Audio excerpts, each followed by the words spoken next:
Hello everyone and welcome back to the journey of my YouTube channel, and today I'm going to try something new. I'm going to try a card because if you haven't seen the first video in this series about sequels yet, then you might not know why I'm talking about sequels. So I'm going to try putting up a card. I think it's going to be up there. I don't know what side it's going to be on, but I'm going to try giving you a link to the first video in this series. I haven't tried this yet. As you might have noticed, I'm still very new to YouTube, so we're going to see how that works. And anyway, if you don't know why I'm making videos about sequels and asking if they're better than the originals, then go watch my introductory video to the series so that you'll know what I'm doing here and why I seem to like sequels so much, and then you will be ready to watch this third video in the series. And in this third video in the series, I'm going to be talking about Speaker for the Dead by Orson Scott Card, which is the sequel to the better known Ender's Game. Yes, that is the same story as the 2013 movie that had a ridiculous amount of famous people in it. Ender's Game is the story of a little boy who gets sent off to battle school for training to defeat an alien race known as the Buggers that is threatening humanity. And if you've been on my email newsletter for a while, you might remember that Ender's Game was on my top 10 reads of 2021 list. If you're not on that email newsletter, I will put a link down in the description. The primary reason that I liked Ender's Game so much was really the last few chapters of the book, because the majority of the story is very brutal and hard to read. It's about, I think Ender is like 6 years old when the book starts, and just the things that he goes through as such a little kid and the way that he grows up is very, very difficult to read. There's a lot of dark stuff in there, but it's very powerful at the same time. It asks a lot of hard questions, and then the last few chapters were just mind-blowing. I thought that they were some of my favorite chapters that I read in all of last year. So I was a little bit concerned about reading a sequel because I thought maybe it would be all of the brutality of book one again. I wasn't sure it would be able to pull off such a good ending again. But Speaker for the Dead is basically those last few amazing chapters expanded into a whole book. Speaker for the Dead follows Ender as an adult as he's traveling the galaxy as a speaker for the dead. He tells the stories of people who have died in a way that helps living people understand them and know them in a new and more truthful way. And to find out their stories, he talks to the people who knew them and really digs into those living people's lives to find the truth in a way that makes them very uncomfortable, but in a way that is incredibly good for them and transformative for them. And reading about how Ender does that is extremely powerful.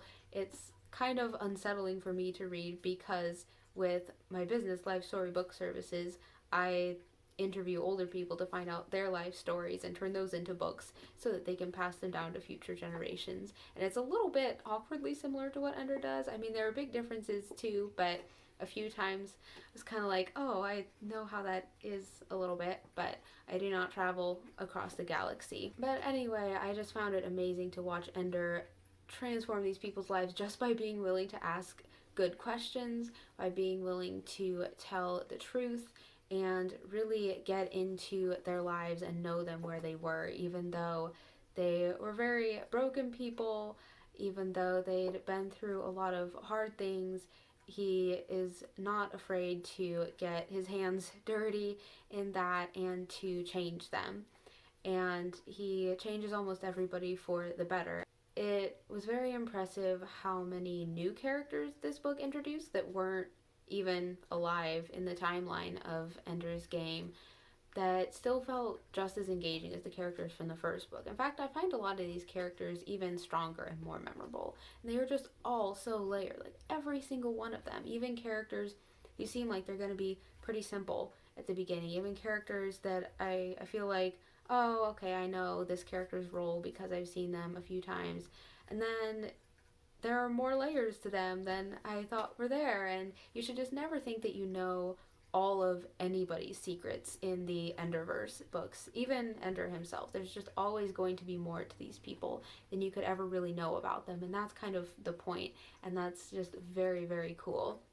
Another interesting thing about Speaker for the Dead is that it feels very small scale for a sci-fi book. It all almost all takes place on one planet with a relatively small group of people, and even though Ender's Game was fairly insulated because it mostly happened in Battle School, it still had more of a space battle-y, typical sci-fi sort of feel. But this one felt very unusual for sci-fi to me. It happens on a planet that is based on Brazil in a lot of ways, which was a very unique and fun setting. I really enjoyed that. But even though it doesn't have a whole bunch of explosions or battles or anything, it still has huge stakes, and it really digs into the personal and moral stakes rather than just large scale destruction on its own as being large stakes. There's so much on the line that is very personal to Ender, that is very personal to other characters that we care about.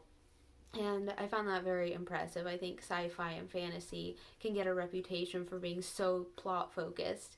And some people might think that you have to go to more literary fiction to get character focused books. But Speaker for the Dead really honed in on the characters and their internal lives in a very cool way that enhanced the sci fi aspects and tied into them.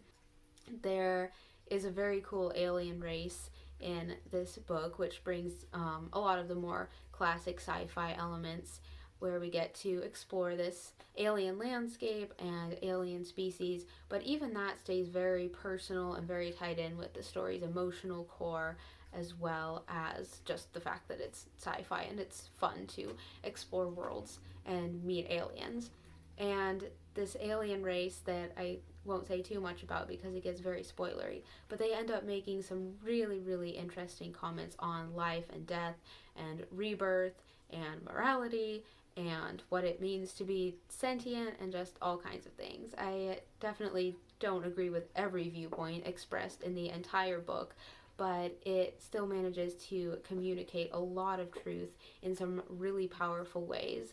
And I am very confident that this is going to be on my top 10 reads of 2022 list, even though we're not that far through the year. I think this one is going to be very, very high up on the list. There was really very little about it that I would have even changed. I got the sense in this book, very strong sense that, okay, this author is better than me. I am not this good yet. So hopefully I will be one day, but I am definitely not yet. So, bottom line, the question is Speaker for the Dead better than Ender's Game? In my opinion, it definitely is. I think it took everything that I loved about Ender's Game and dialed it up to 11. I think it really improved on what was there in Ender's Game. Not that Ender's Game needed to be fixed or anything, but I think Speaker for the Dead did a great job of taking the strongest elements of Ender's Game and fleshing those out and spending time on those and paying attention to them. So, yes, I would absolutely say that this is one of those sequels that is even better than the original. It's going on my list of sequels that I like, even though maybe other people don't like them as much. I don't know of anyone who dislikes Speaker for the Dead. I just don't know that many people who are aware that Speaker for the Dead exists. So hopefully this video will help that a little bit. Hopefully a few people will decide to read Speaker for the Dead because of this, and I will have more people to talk to about it. It is time for the t-shirt of the week. My t-shirt of the week this time is my Watcher Key t-shirt, which I got at the Realm Makers Conference last year from Troy Hooker and his wife. Troy Hooker is the author of the book, The Watcher Key. And I got this t-shirt for free, which always makes something more fun if it's free. And it was really fun how they had set up their vendor table in the exhibition hall at Realm Makers, because they had a D&D die with a whole bunch of sides on it, and I got to roll the die, and the number that it landed on determined what free gift thing I would get. And I think this was one of like the biggest prizes, so I was excited about that. I think a t-shirt is a fantastic prize, and so every time I wear this, it reminds me of going to Realm Makers and rolling a D&D die for first time in my life. I have not played D&D yet. I would like to try it. So this t-shirt also reminds me of that. It's on my bucket list to try D&D. Well, thank you for joining me again on this journey. Again, let me know in the comments if you want me to talk about more sequels and compare them to their originals. Let me know what sequels you like or don't like and what sequels you would like me to cover in this series. And again, if people do not say that they enjoy this series, I will try something else. So if you want to see more of these videos, then you better let me know. I would also appreciate it if you would like this video. If you did like this video, please show me that you liked the video by liking the video. And subscribe to my channel if you want to see more videos. And make sure to join me next time. Thanks, guys. Bye.